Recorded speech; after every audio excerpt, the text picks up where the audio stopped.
ये प्लान किसने बनाया है? आप एक विंड फार्म बनाना चाहते हैं लग्जरी फेरीज के साथ, और सभी घर को एक जैसा स्ट्रक्चर देना चाहते हैं। इस तरह से गांव वालों के जीने का ढंग बदल जाएगा। मीठी गांव के डेवलपमेंट में रिलोकेशन, डेमोलेशन और रिकंस्ट्रक्शन सब जरूरी स्टेप्स हैं। उनकी यादें वो जाने। आपके लिए क्या जरूरी है? बस पैसा कमाना, किसी के सपनों को तोड़ना? आपको लगता है ये इंसानियत के नाते सही है? रुआन सर, आप बहुत ही कठोर इंसान हैं। आपको नहीं लगता कि आप अपने मतलब के लिए गांव वालों को सजा दे रहे हैं? मुझे लगा आप उन्हें सपोर्ट करेंगे, उनकी जरूरत समझकर मुश्किलों को आसान करेंगे, पर जैसे ही कॉन्ट्रैक्ट मिला आप अपनी बातों से पलट गए, एक बिजनेसमैन बन गए। क्या आपको किसी की परवाह नहीं है? देखो, तुम गलत सोच रही हो, उसका इरादा ऐसा नहीं है। मैं गलत सोच रही हूँ? ये प्लान महंगा और नुकसानदायक है। मुझे तो ठीक ही लग रहा है ये प्लान। हाँ, थोड़ा महंगा है, पर बाकी सब तो ठीक ही है। मेटी गांव की यादें आपके लिए इम्पोर्टेंट है या नहीं है? रुक जाओ, तुमने ये जानबूझकर किया ना ताकि वो मुझ पर नाराज हो जाए? हाँ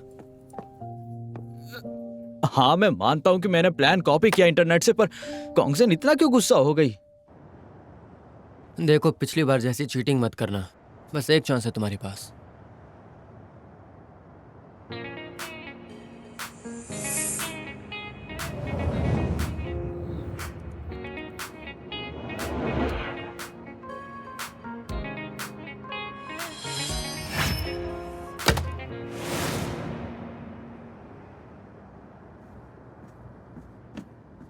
तो इस बार मैं जीता हूं कि नहीं? हाँ जीजा जी। बस एक डार्ट के गेम के लिए यांग यांग ने तुम्हें भेजा? क्योंकि मैं रुआन को हारने नहीं दे सकता। अगर यांग यांग ने बताया ना होता, मैं तो तुम्हें पहचान नहीं पाती। तुम खुद से ज्यादा उसकी नकल बढ़िया करते हो। सच में? क्या तुमने अभी स्माइल किया? मुझे लगा तुम्हें स्माइल करना नहीं आता। क्या बोल रही हो? क्योंकि मैंने तुम्हें हमेशा खड़ूस फेस वाले सीईओ की तरह ही देखा है, जो लोगों से दूर ही रहता है। वो तो इसलिए क्योंकि तुम ठीक से काम नहीं करती थी।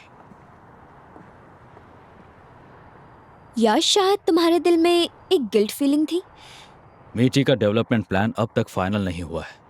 कुछ मामलों में इमोशनल नहीं होना चाहिए। रुआन सर, याद है मैंने कहा था कि मैं बचपन से मीठी गांव में रही हूँ?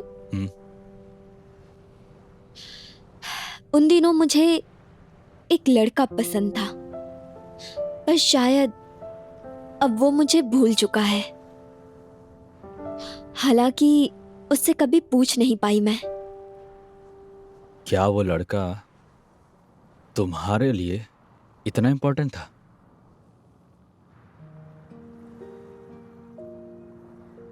हर दोपहर वो बास्केटबॉल खेलता था और शाम को साइकिल से घर जाता था, तो मैं चुपके से उसका पीछा करती थी। त्यांग वोंग मंदिर से गुजरती हुई समर की ठंडी और ताजी हवा बहती थी। मंदिर में प्रार्थना की धीमी आवाज, घंटियों की मीठी धुन हमारे कानों में घुल जाती थी। हमारे पीछे सूरज डूबने लगता था और शाम होते ही घरों में लाइट्स जगमगा जाते थे।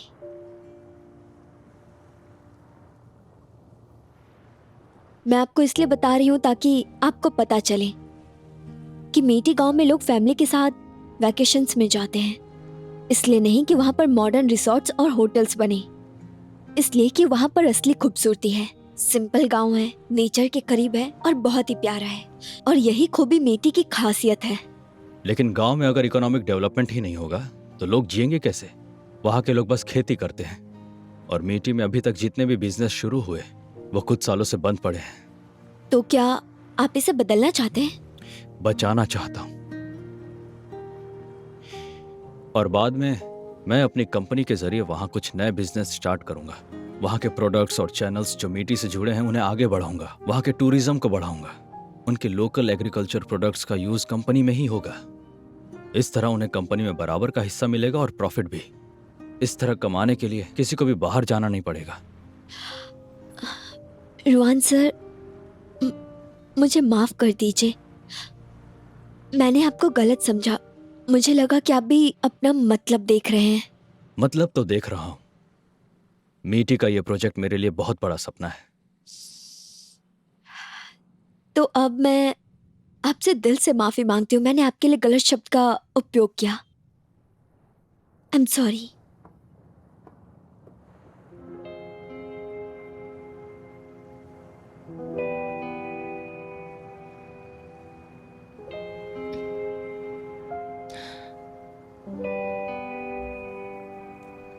हेलो यांग यांग,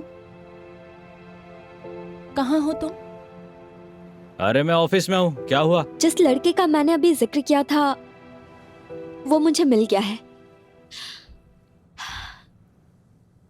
और वो यांग यांग है। बचपन में उसका नाम लियांग यू था। यांग यांग, इतने उदास क्यों हो? भाई से झगड़ा हुआ क्या? तुम टांग अड़ाना कब बंद करोगी? हाँ, बाप रे, इतना गुस्सा! लगता है तुम्हारी प्यारी गर्लफ्रेंड आजकल तुम्हें भाव नहीं देती। वो मुझे भाव दे या ना दे उससे तुम्हें क्या? तुम्हें फोकस करना चाहिए मेरे भाई पर, जो कि तुम्हें भाव नहीं देता है। बिल्कुल नहीं। लगता है हम दोनों की हालत एक जैसी है। अरे एक जैसी कैसे? मुझसे दूर रहो, मेरी ऑलरेडी गर्लफ्रेंड है। ये इनविटेशन है। कल मैं रुवांशी और शिया कंपनी की तरफ से एक शानदार पार्टी दे रही हूँ, तुम भी जरूर आना। वहां तो रुआन आएगा ना, फिर मैं कैसे आ सकता हूँ? वो सब तुम मुझ पर छोड़ दो। और हाँ, तुम्हें और कॉन्गजेन को करीब लाने की जिम्मेदारी मेरी। तुम्हें बोला ना फोकस कहीं और करो। मेरे और कॉन्गजेन के बीच में क्यों पड़ रही हो तुम? ठीक है, तो अब मैं सच बता ही देती हूँ। तुम अपनी गर्लफ्रेंड को जरा संभालो। क्या मतलब? तुम्हारी प्यारी गर्लफ्रेंड और तुम्हारे प्यारे भैया, इन दोनों का रिश्ता कुछ ज्यादा ही करीबी लगता है, शायद तुम्हें पता ना हो। यांग यांग, इतना ओवर कॉन्फिडेंट मत हो।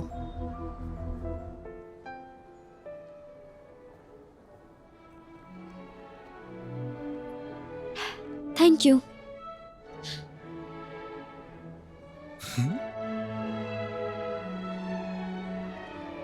ये तुम हो? तुम्हें अकेले कैसे छोड़ सकता हूँ?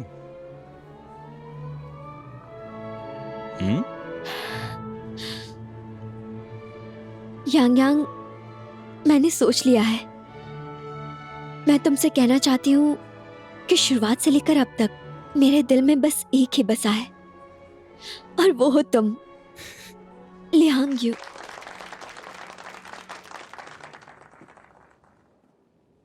यहाँ आने के लिए सबका शुक्रिया। आज की ये पार्टी रुआंशी और शिया ग्रुप की तरफ से है। जैसे कि आप देख सकते हैं, आज की ये पार्टी हम जैसे यंगस्टर्स के लिए है और काफ़ी ट्रेंडी पार्टी है। मेरा राजकुमारी बनने का सपना आज भी इस पार्टी में शायद पूरा हो जाएगा। बचपन से मैं खुद को एक राजकुमारी समझती थी और मुझे उम्मीद थी कि एक दिन मुझे मेरा राजकुमार मिल जाएगा। और आज यहाँ मौजूद सभी यंग लड़के और लड़कियों को मैं अपनी तरफ से गुड लक कहती हूँ। आई होप कि आपको आपका हमसफर मिल जाए। Thank you everyone. कितनी क्यूट है ना। थैंक यू मिशू, हम सबको गुड विशेस देने के लिए। तो चलिए आगे बढ़ते हैं आज की शाम के सबसे इंटरेस्टिंग दौर की ओर, द मैस्क्यूरेट बॉल। तो मेरे सभी सिंगल फ्रेंड्स अपने अपने मास्क उठा लीजिए जो उस तरफ स्टाफ सेक्शन में रखे हैं, और अपना मास्क बहुत ध्यान से चुनिएगा क्योंकि ये आपकी मदद करेगा आपका प्यार ढूंढने में। तो चलिए हम सब मिलकर एंजॉय करते हैं आज की धमाकेदार शाम।